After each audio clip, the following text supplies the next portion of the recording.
We all have moments that we'll never be able to get out of our heads. Our light bulb moments, so to speak. One of mine was the Friday morning of my sophomore year, sometime in early May. Seems like so much longer ago, but it was only just a year and a half. I had my phone in my pocket and an earbud in, listening to a video I'd found during one of my late night Google searches. These things that I would just do, trying to figure out what was going on and trying to figure out what could possibly have been wrong with me. And all of a sudden, it hit me. I had OCD, obsessive compulsive disorder. That was why I'd had all those weird thoughts and habits ever since I was so little. But it was something that I'd hidden from people, and I'd struggled in silence, like so many of us do, with this unspoken understanding that it wasn't something that I should be talking about. Because after all, that's what stigma is. It's this knowledge and this unspoken understanding that mental health isn't something that's really a free topic to discuss. OCD, in case you're not familiar with it, essentially has two parts: obsessions and compulsions. Essentially, you have thoughts you don't want, and you do a bunch of things to try to make them go away. But of course, it doesn't really work, and it just sends you deep down into this doom spiral of obsessive thinking. Most people have actually had intrusive thoughts at some point. The random thought, like maybe you're just standing on top of a bridge and you wonder what it would be like to jump. And people with OCD, we have these thoughts too. But we have one crucial difference in the conclusion that we draw from it. A normal person can have this intrusive thought and look at it and giggle and say, hey, that was a weird thought. And then you can just move on with your life. But for me, and the many others that struggle with OCD, we can't move away from it. And the thought just keeps repeating and repeating until we become convinced that the fact that it's stuck in our heads after so long means some deep, dark secret that we don't want to confront about ourselves. It's not always a big, dramatic thing. For instance, when I was 10 or 11, I would have intrusive thoughts about shoplifting. And imagine yourself in my mind for a moment. You're just walking into a supermarket or a gift shop, wherever, and as soon as you see a security camera, the thoughts just start spiraling and spiraling. What if you want to steal something? What if you're trying to figure out where the camera can't spot you? And it just goes around and around, but it always ends with the same thought. What if I'm a bad person? And despite how utterly terrifying these were, I would just put my hands in my pockets and try my best to ignore it. I believed that these episodes were just quirks. I never thought that they could be OCD because I subscribed to the stereotypes that so many of us do. That OCD is just the stuff of hand washers and lock checkers, and that it could never have been something applied to my life. In the end, I went 8 years without ever saying anything, and without really ever knowing. It started when I was only 7 or 8, and ebbed and flowed for the rest of elementary school. But when I started middle school, maybe it was the stress or the hormones, I don't really know, but it just started to come back with a vengeance. But even as it escalated, I had no idea what it was. Even as it started to impact my relationships, even as anything started to become triggering and sending me into this destructive spiral of obsessive thinking, I just thought it was a quirk. And even as I started to have what now I call OCD attacks, just these doom spirals that just tighten and tighten and tighten as they go on, I just thought it was a weird thing I did. I didn't really talk about it, and no one approached me. And it's really possible, honestly, that they never knew. I didn't really show any outward signs of it. I didn't have any visible rituals. And in more ways than one, it was just all in my head. But back to my story, and the moment of realization. Watching this video of a girl with OCD listing off all these examples of obsessions and compulsions, things that I so quickly realized is what I just thought were just my quirks. But this realization was not just about me. It was a realization that this girl on the screen of my phone, she had OCD too. And this realization and the surprise and relief that I felt led me to start my own blog and join an activist group working on a book about teen mental health called Just a Thought. I learned how to open up about my experiences, and most importantly, I saw all the ways that other people related. As I met more and more activists and my involvement grew, the meaning of mental illness to me started to change so much. From the way so many people think of it as unfunny jokes and tossed aside comments to people like me. I never knew how true it was until that moment, that we all know someone with mental illness, whether it be a friend, sibling, parent, or child. So this brings me to the first rule of sharing your story. No matter what it is that you're ashamed of, your personal brand of weirdness, mental illness, whatever it is, someone else does it too. You are not alone.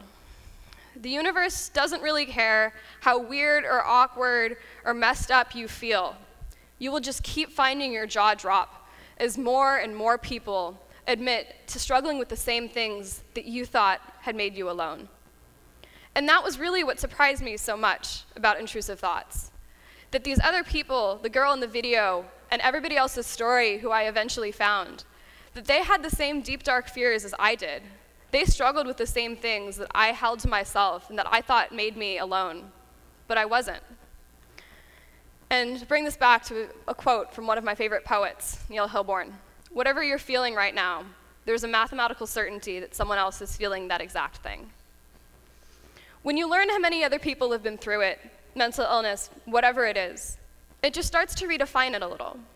Growing up, I believed the stereotypes of OCD, people who had to wash their hands too many times. And because that wasn't what I went through, I never realized that it could have been a word applied to my own experience. That change started to really happen when I met other people and met their stories and began to understand that this word meant people like me. People who could still have lives and be productive and do really whatever they wanted, but could still struggle so much with all of these internal demons that they hid from the world. So really, that's lesson one. Whatever it is that you feel ashamed of or that you feel makes you alone, it's probably everywhere, both for better and for worse.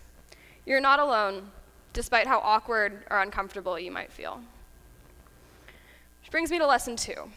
Sharing is probably one of the most hard things in the world, but it pays off so much. It never really stops feeling almost near on physically painful to share these incredible, deep, dark parts of yourself with the world, because it's always hard, and there are always moments where you're gonna regret it, but it's so, so worth it. It's such a relief to be able to share yourself with other people, and it feels as if this huge weight has just been lifted off of your chest. We, as humans, we just aren't made to live in isolation or be lonely or feel alone. It's a function of being human, even if, like me, you're an unapologetic introvert. And even if you're like me and people stress you out and occasionally make you want to scream a little bit, feeling alone and feeling like the only weird person in the world is awful. It hits a point, at least for me, where you just feel like the only Martian on Earth. And you wake up in the middle of the night and you just suddenly feel utterly alone. It's not really something that I'd recommend.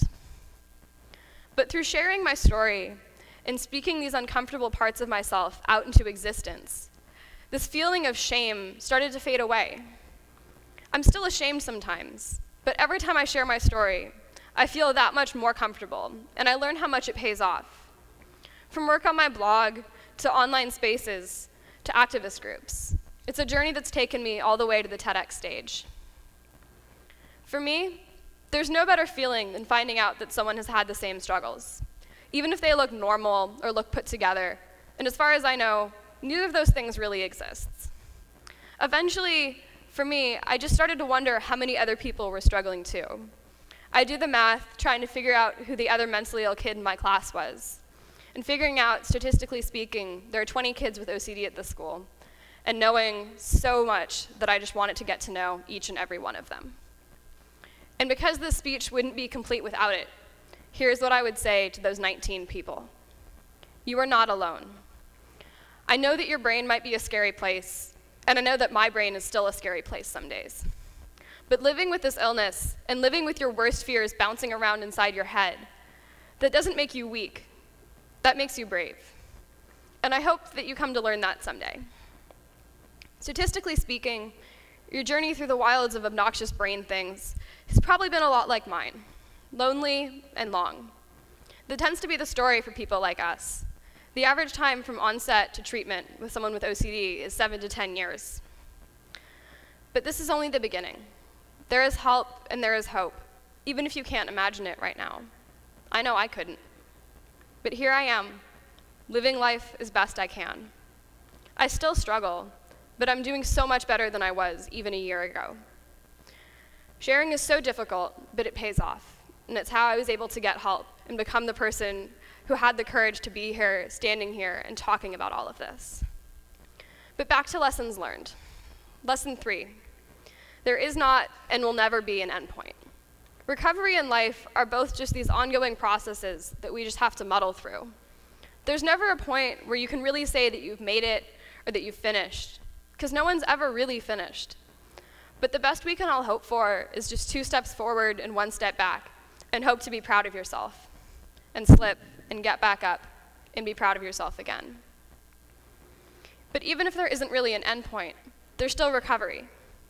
There's still the beauty of finding out that you're not alone, and there's still the relief and learning that other people have been through the same things. Because simply letting yourself talk about it, that's healing. It's the first step towards progress and the first step towards getting help. And it's so amazing to finally be able to hear other people's stories and hear their advice. It's so freeing to finally let out all these thoughts and feelings and emotions that I just kept inside for so long. Unless you've been through it, you might not understand what it's like to keep a secret for 8 years. To keep inside the belief that you're an awful person, to hold on to the thought that your thoughts have shaped you into something that isn't really even lovable anymore. But recovery doesn't have an endpoint, but there are these moments of progress that just make it all worth it. Lesson 4, not really a lesson necessarily, but a commentary on human nature. No matter what you're going through, no one is ever broken, and no one's story is ever worthless. Because even when it scares you, share your story. Even when your voice shakes, even when you worry that people will judge you or call you crazy, you have to know that someone out there is searching for a story like theirs, and that's a story like yours. So share your story, or write it if you're not yet ready to send it out into the world. You are not broken, and your story has value. You are not alone, despite how awkward or uncomfortable you might feel. And sharing is so hard, and it's always hard, but it also always pays off so much. There might not be an end point or a finish line to recovery, but there are these amazing moments of progress and make it feel so worth it. And no one's ever broken, and everyone's story has value. So share your story, because who knows, you might change someone's life. Thank you.